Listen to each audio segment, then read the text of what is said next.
অসমৰ চৰকাৰী এএনএম নাৰ্ছৰ এডমিশ্যনৰ এপ্লিকেশ্যন ফৰ্ম আহি গ'ল। ইয়াত অসমৰ যিকোনো ডিষ্ট্ৰিক্টৰ বা যিকোনো গাঁৱৰ candidate online form fill up কৰিব পাৰিব।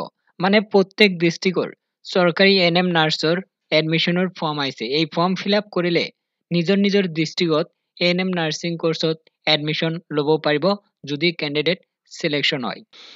আৰু এটা ইম্পৰ্টেণ্ট পইণ্ট জনাই দিব বিচাৰিছো, যদি এই ভিডিঅ'ৰ এটা পইণ্ট মিছ কৰে তেতিয়াহ'লে এন্ট্ৰেন্স পৰীক্ষাত ফেইল কৰাৰ চান্স আছে। মানে ফেইল হ'ব পাৰে কেণ্ডিডেট, কাৰণ এই ভিডিঅ'ৰ জৰিয়তে সম্পূৰ্ণ তথ্য জনাই দিয়া হ'ব। বহুতেই মোক মেছেজ কৰি আছিল বা কমেন্টছ কৰি সুধি আছিল যে ডিষ্ট্ৰিক্ট ৱাইজ এপ্লিকেশ্যন ফৰ্ম কেতিয়া আহিব। বহুতে বৰপেটা, নগাঁও, ধুবুৰী, তাৰপিছত ধেমাজি, শোণিতপুৰ বহুত ডিষ্ট্ৰিক্টৰ পৰা মেছেজ কৰিছিল যে ফৰ্ম কেতিয়া আহিব। সেই ফৰ্ম আহি গ'ল। মানে এই ফৰ্মটো আহিছে মানে প্ৰত্যেক ডিষ্ট্ৰিক্টৰ যিমানবোৰ চৰকাৰী এএনএম ট্ৰেইনিং চেণ্টাৰ আছে তাতে মানে এডমিশ্যন ল'ব পাৰিব এই ফৰ্ম ফিল আপ কৰিলে। এতিয়া কোৰ্চৰ সম্পূৰ্ণ তথ্য জনাই যাব। কোৰ্চৰ নাম হ'ল এএনএম।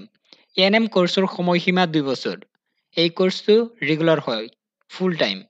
আৰু ইয়াতে উল্লেখ কৰিছে এই ভিডিঅ'ৰ নেক্সট ইম্পৰ্টেণ্ট পইণ্ট হ'ল এই এএনএম নাৰ্ছিং কোৰ্চৰ এপ্লিকেশ্যন ফৰ্ম অনলি ছোৱালী কেণ্ডিডেট ফিল আপ কৰিব পাৰিব। ল'ৰা কেণ্ডিডেট ফৰ্ম ফিল আপ কৰিব নোৱাৰিব। আৰু ফিমেল কেণ্ডিডেট অৰ্থাৎ ছোৱালী কেণ্ডিডেট অসমৰ হ'ব লাগিব।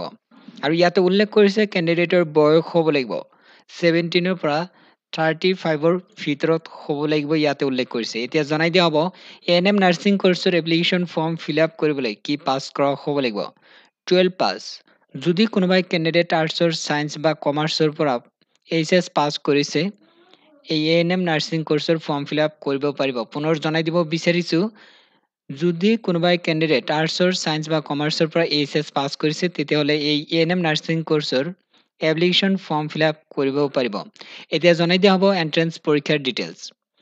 এন্ট্ৰেন্স পৰীক্ষা দিব লাগিব। যেতিয়া ফৰ্ম ফিল আপ সম্পূৰ্ণ হোৱাৰ পিছত কেণ্ডিডেটৰ এন্ট্ৰেন্স পৰীক্ষা দিব লাগিব। এন্ট্ৰেন্স পৰীক্ষা ক'ত ক'ত হ'ব এতিয়া জনাই দিব। গুৱাহাটী, ডিব্ৰুগড়, যোৰহাট, তেজপুৰ, শিলচৰ, লখিমপুৰ, ডিফু আৰু কোকৰাঝাৰত হ'ব। যেতিয়াই অনলাইন ফৰ্ম ফিল আপ কৰিব কেণ্ডিডেট তেতিয়াই এই অপশ্যন পাব। নিজৰ ইচ্ছামতে চিলেক্ট কৰিব পাৰিব, ইয়াতে লিখা আছে। এতিয়া পৰীক্ষাৰ ডিটেইলছ জনাই দিব। এতিয়া জনাই দিব পৰীক্ষা কেতিয়া হ'ব। 2024 চনৰ ছেপ্টেম্বৰ মাহৰ 22 তাৰিখত পৰীক্ষা হ'ব। যেতিয়া ফৰ্ম ফিল আপ সম্পূৰ্ণ হোৱাৰ পিছতেই কেণ্ডিডেটৰ 2024 চনৰ ছেপ্টেম্বৰ মাহৰ 22 তাৰিখত পৰীক্ষা হ'ব। আৰু ইয়াতে উল্লেখ কৰিছে পৰীক্ষা 2 ঘণ্টা হ'ব। পৰীক্ষা দিনৰ 11টাৰ পৰা আৰম্ভ হ'ব, 1টালৈ পৰীক্ষা ইয়াতে উল্লেখ কৰিছে। আৰু পৰীক্ষাত MCQ অৰ্থাৎ মাল্টিপল চইচ প্ৰশ্ন আহিব। পৰীক্ষাত টোটেল প্ৰশ্ন থাকিব 50টা। 50টাত 100 মাৰ্ক থাকিব। এটা প্ৰশ্নত 2 নম্বৰকৈ। ইয়াতে উল্লেখ কৰিছে কোনো ধৰণৰ নেগেটিভ মাৰ্কিং নাই। এইটো এটা গুড নিউজ ক'বলৈ গ'লে, কাৰণ কোনো ধৰণৰ নেগেটিভ মাৰ্কিং নাই। পৰীক্ষাত প্ৰশ্ন আহিব ইংৰাজী আৰু অসমীয়াত আহিব। ইয়াতে উল্লেখ কৰিছে চিলেবাছ। পৰীক্ষাৰ চিলেবাছ ইংৰাজী ছাবজেক্টৰ পৰা 20 আহিব। 20টা মানে প্ৰশ্ন আহিব, 20টাত 40 নম্বৰ থাকিব। গণিতৰ পৰা আহিব 15টা। 15টাত 30 মাৰ্ক। সাধাৰণ বিজ্ঞান ইয়াৰ পৰা আহিব 15টা প্ৰশ্ন, 30 নম্বৰ থাকিব। এটা প্ৰশ্নত 2 নম্বৰকৈ থাকিব। ইংৰাজী চাব লাগিব, গণিত চাব লাগিব আৰু সাধাৰণ বিজ্ঞান অৰ্থাৎ জেনেৰেল সায়েন্স চাব লাগিব। এতিয়া অনলাইন এপ্লিকেশ্যন ফি ডিটেইলছ। অনলাইন ফৰ্ম ফিল আপৰ সময়ত জেনেৰেল কাষ্টৰ 1500 দিব লাগিব।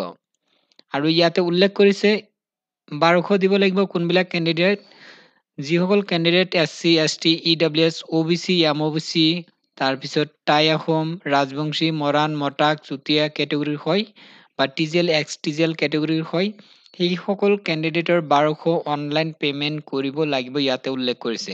Payment mode online. এতিয়া বাকী যিবিলাক ইম্পৰ্টেণ্ট লিংক আছে ইয়াতে মেনশ্যন কৰা আছে।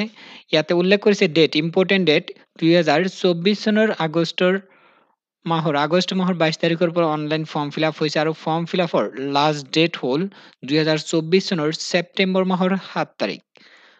যেতিয়া ফৰ্ম ফিল আপ সম্পূৰ্ণ হোৱাৰ পিছত কেণ্ডিডেটৰ এন্ট্ৰেন্স পৰীক্ষাৰ এডমিট কাৰ্ড ইছ্যু কৰিব ছেপ্টেম্বৰ মাহৰ 16 তাৰিখৰ পৰা। আৰু পৰীক্ষা হ'ব ছেপ্টেম্বৰ মাহৰ 22 তাৰিখত। এতিয়া কাম কৰক, এই ভিডিঅ' ডেছক্ৰিপশ্যন বক্সত লিংক দিছোঁ, লিংকত ক্লিক কৰি অনলাইন ফৰ্ম ফিল আপ কৰক। ফৰ্ম ফিল আপৰ লিংক বৰ্তমান এক্টিভ আছে। নিজৰ মোবাইলত অনলাইন ফৰ্ম ফিল আপ কৰিব পাৰিব। নেক্সট ভিডিঅ'ৰ জৰিয়তে ফৰ্ম ফিল আপৰ সম্পূৰ্ণ প্ৰচেছ জনাই দিব, ভুল নোহোৱাকৈ মানে শুদ্ধকৈ কাৰেক্ট মানে কেনেকৈ এপ্লিকেশ্যন ফৰ্ম ফিল আপ কৰিব লাগে নেক্সট ভিডিঅ'ৰ জৰিয়তে ষ্টেপ বাই ষ্টেপ প্ৰচেছ জনাই দিয়া হ'ব।